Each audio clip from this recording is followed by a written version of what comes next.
Programang ito ay hatid sa inyo ng Air 21. Sagot ko, padala mo!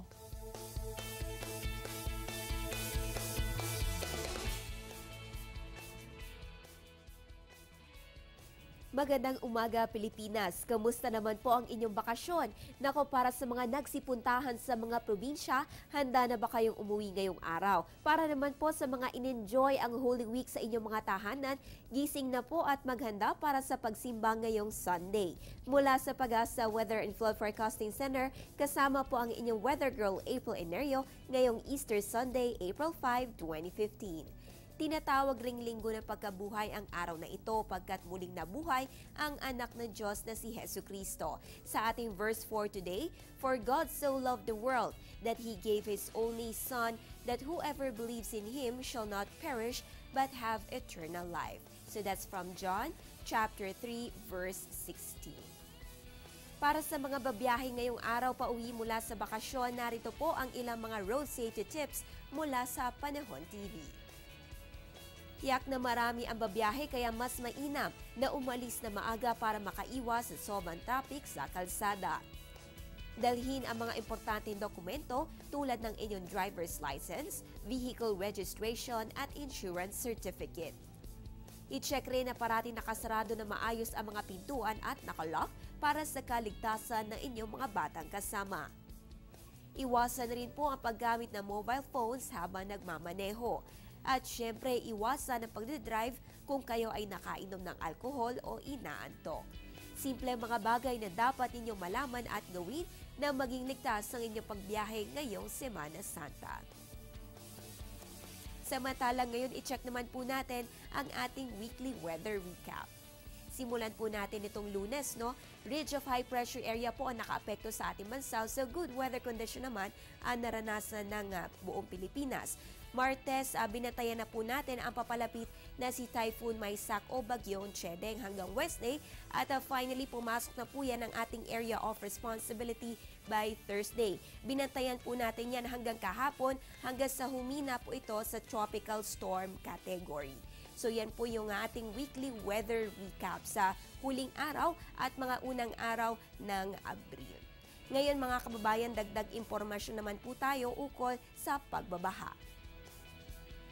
Dahil sa na-forecast na pagtama ni Bagyong Chedeng sa Isabela Aurora area, narito po ang mga lugar na posible makaranas ng landslides at flash floods. Ayon sa DENR Mines and Geosciences Bureau, maghihanda sa possible o posibleng pagbabaha sa Dilasag, Aurora, particular na sa mga barangay Dikabasan, Dilagidi, Diagyan, Lawag, Ura, Manggitahan, Esperanza, Dinyog at Dimaseset. Landslide-prone areas naman ang mga barangay Manggitahan, Dimaseset, Dikabasan, Dilagidi, Diagyan, Lawang, Dinyog, Esperanza, Masagana at Ura sa may Dilasag, Aurora. Dito naman sa may Palanan, Isabela, maging handa sa posibleng landslide sa Dimasari, Didian, Didadungan, Villarobles, Bisag, Alumanay, Dikabasagan West, Dimaliku-liku, Dialaw-yaw at Kulasi. Flood-prone naman ang mga barangay Dikabisangan East at West, Dimaliku-liku, Dimatikan, Maligaya, Dilaw-yaw at Kulasi. Samantala dito naman sa Dinapige, Isabela, mag-ingat po sa posibleng pag-landslides ang mga barangay ng Ayod, Digamised, Dibulo, Bukal Norte, Dimaluade at Bukal Sur. Flood-prone naman ang Dimugased, Dibulo at Dimalualde. Ang mga impormasyon na yan ay nagmula po sa DENR Mines and Geosciences Bureau. Sabi nga nila, prevention is better than the cure. Mas mainam nga namang maghihanda kaya narito po ang ilan sa mga aming tips. Alamin kung gaano kadalas binabaha ang inyong lugar at kung mababa o mataas ang level ng pagbabaha dito. Bukod dyan, alamin rin po ang flood warning system sa inyong komunidad at siguraduhin alam ito ng bawat miyembro ng inyong pamilya. Manatili nakatutok sa mga weather updates. Mag-designate ng evacuation area para sa inyong pamilya at mag-imbak ng pagkain na hindi na kailangan na matagalang pagluluto at hindi rin agad na mapapanis. Maghanda po ng transistorized radio at flashlights with spare batteries. emergency cooking equipment, mga kandila at posporo, at syempre first aid kit. Dagdag impormasyon pa po hinggil sa pagbabaha. Merong iba't ibang tipo ng flooding tulad po ng river floods, flash flood at coastal flood.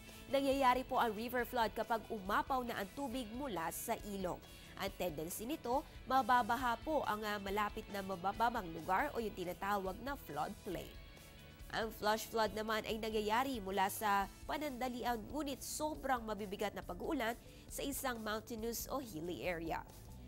Nangyayari naman ang coastal flooding kapag may malakas na hanging nagtutulak ng tubig sa mga low-lying coastal areas. Ngayong alam nyo na ang iba't ibang tipo ng flooding, sa ano naman ang nagiging dahilan ng pagbabaha. Una, meron po tayong intense and prolonged rainfall, storm surge, at pangatlo po yung high tide. Ang intense at prolonged rainfall ay nagmumula sa mga low pressure areas, mga bagyo, intertropical convergence zone, habagat at cold fronts.